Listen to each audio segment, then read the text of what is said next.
नमस्कार दोस्तों, stock market studies में फिर से एक बार आपको बहुत-बहुत स्वागत है।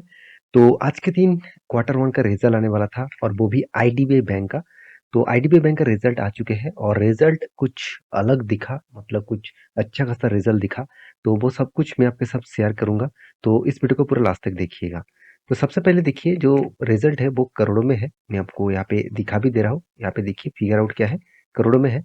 तो करोड़ों में रिज़ल्ट यहाँ पे पब्लिश किया गया है। तो किस तरीके से रिज़ल्ट हुआ, डिटेल्स में देखिए। तो यहाँ पे सबसे पहले देखिए टोटल इनकम। तो टोटल इनकम जो हुआ वो कंपनी की इस बार 7,700 करोड़ के आसपास। पिछले बार था 7,000 करोड़ और पिछले सालों में सिर्फ के सिर्फ 5,700 करोड़ था। तो ओवरऑल बात करो तो 2,000 करोड़ के आसपास यहाँ पे सेल्स इंक्रीज हुआ, इन टोटल इनकम हुआ। तो अच्छा खासा इनकम हुआ है। अभी एक्सपेंस कितना मेंटेन किया, देखिए टोटल एक्सपेंडिचर के बारे में बात करो तो कंपनी इस बार अच्छा खासा एक्सपेंडिचर को मेंटेन भी किया, कम एक्सपेंस किया 4,600 करोड़ के आसपास।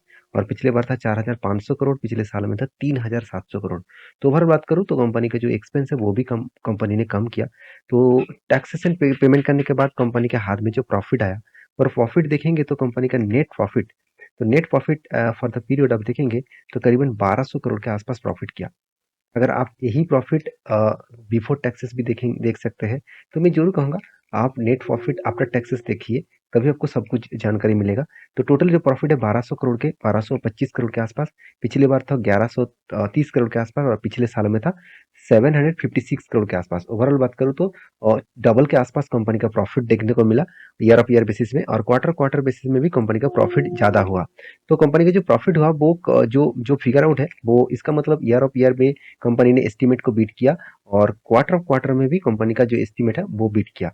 तो अच्छा खासा एक रिजल्ट हुआ, उसका नजरिया कल के दिन देखने को मिलेगा। अभी देखिए कंपनी का जो प्रोविजन, इस पॉइंट ऑफ व्यू से देखा है तो कंपनी का प्रोविजन यहाँ पे कम नहीं हुआ, प्रोविजन कंपनी की इस बार ज्यादा हुआ, करीबन 1,100 करोड़ के आसपास। पिछले बार 980 करोड़ था और पिछले साल में 960 करोड़ के आसपास था।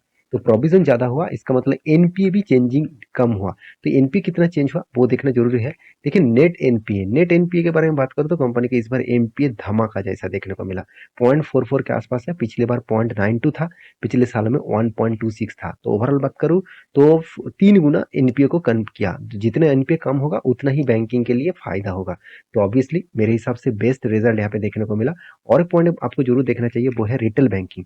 तो आईडीबीआई बैंक ने किस तरीके से रिटेल बैंकिंग से पैसा उठाया वो देख लीजिए। इस बार टोटल पैसा मार्केट से उठा पाए रिटेल बैंकिंग से। रिटेल बैंकिंग का मतलब क्या, आप एक बार समझ लीजिए, करंट अकाउंट और सेविंग अकाउंट, इस दोनों अकाउंट से जितने पैसे बैंक में जमा होता है उसी को बोला जाता है रिटेल बैंकिंग। तो इस बार 7,000 करोड़ के आसपास पैसा उठा पाए, पिछले बार 6,800 करोड़ और पिछले साल में 5,600 करोड़। तो ओवरऑल बात करूँ तो कंपनी का अच्छा खासा यहाँ पे सारे पॉइंट ऑफ व्यू से ग्रोथ देखने को मिला।